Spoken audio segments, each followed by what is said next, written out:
Let me guess, your day goes great, you eat healthy all day, you hit your workouts, but by the time 8 p.m. rolls around, you're elbow deep in snacks and treats and you blew your diet. I've coached thousands of people with their fat loss over the last 8 years, and nighttime cravings is by far one of the biggest reasons people can't stay consistent. So in the next 3 minutes, I'm gonna show you 3 simple steps to stop those cravings without starving yourself, cutting out all of your carbs, or trying to rely on just willpower. Step number 1, skipping breakfast. I get it, you're busy, maybe you're not hungry, or maybe you think skipping breakfast is supposed to help you lose weight. But here's the truth. When you skip breakfast, especially one that's high in protein, you're setting yourself up to have cravings later. Because you missed that first chance to hit your protein goal, you're trying to play catch up the rest of the day. Most people that come to us for coaching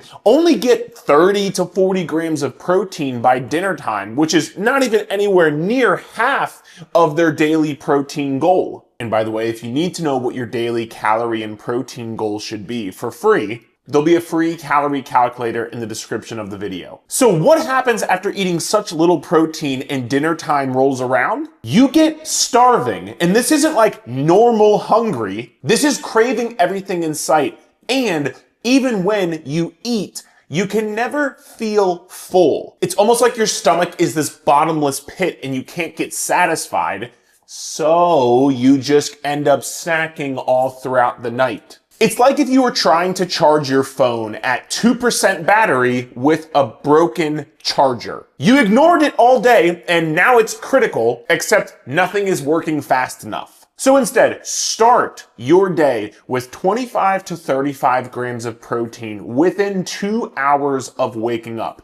And you can keep this simple. It could be a couple of eggs and egg whites. It could be Greek yogurt. It could be a protein shake, cottage cheese, whatever you want, but you will be more full. You'll have more energy throughout the day and you will have less cravings at night. I promise. But breakfast is just the beginning. Because even if you do eat in the morning, there's another silent reason that cravings come about at night, and most people don't focus on this at all. Step 2, eating enough fiber during the day. I want you to think of your hunger like a balloon. When you don't get enough fiber, that balloon deflates fast. You're full 1 minute and then starving the next. But when you eat fiber, it's like putting a slow release of that balloon where you'll be satisfied for hours after you eat. And most people don't even get anywhere near half of the amount of fiber they need to eat per day,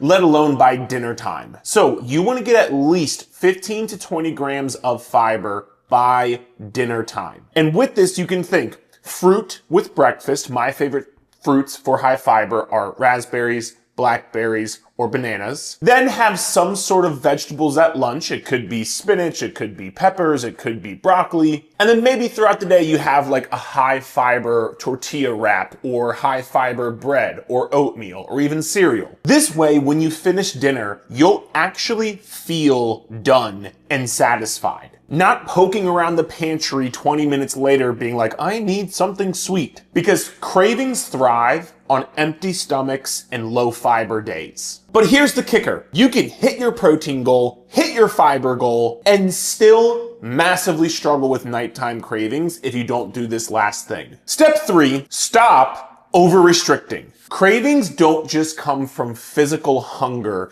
they come from mental deprivation. When you tell yourself, I'm not allowed to have Oreos again, guess what your brain thinks about all day? Oreos, because damn, they're good. So instead of cutting out your favorite foods, plan them into your calories. If you want a couple of Oreos, awesome. Log them into your calories for that day. Or if you want a couple of scoops of ice cream or some chips or chocolate, you can eat 200, 300, 400 calories of sweets per day and still be in your calorie deficit and still lose fat. That's the beauty of a calorie deficit. If you're thinking you can never have bad foods, you're gonna want them and crave them that much more. And what you can also do is work in some of the higher calorie sweet foods with foods that might be lower calorie, higher volume, and healthier. As an example, one of my favorite ways to get in foods I enjoy is I will take Greek yogurt, I will take frozen strawberries, and I'll take Oreos, crushed up Oreos, put them in my Greek yogurt, put them in with the frozen strawberries. And that to me is a great way to get a little bit of my sweet treat fix, but still get high protein and keep it within my overall calories. And so what I want you to do is drop your favorite low calorie sweet treat below that is still enjoyable and not just like some of these recipes on the internet where it's like, try my low calorie sweet treat and it tastes awful and it's just cottage cheese. Everybody uses cottage cheese for everything. Because then if you drop it below, people can read the comments, you can read the comments and try some different things for your sweet treats. So stop trying to just white knuckle and willpower your way through not eating bad foods. It's okay to include them. So trust me, nighttime cravings don't mean you're broken or weak. They just mean your plan needs a tweak. You like that rhyming? So I hope these 3 things helped. And if you want a plan that is personalized to you and a coach on my team to hold you accountable, you can click the link in the description to learn more about our one-on-one online coaching. And after you do that, if you want to learn how to lose weight so fast it feels illegal, you can watch this video here coming up next.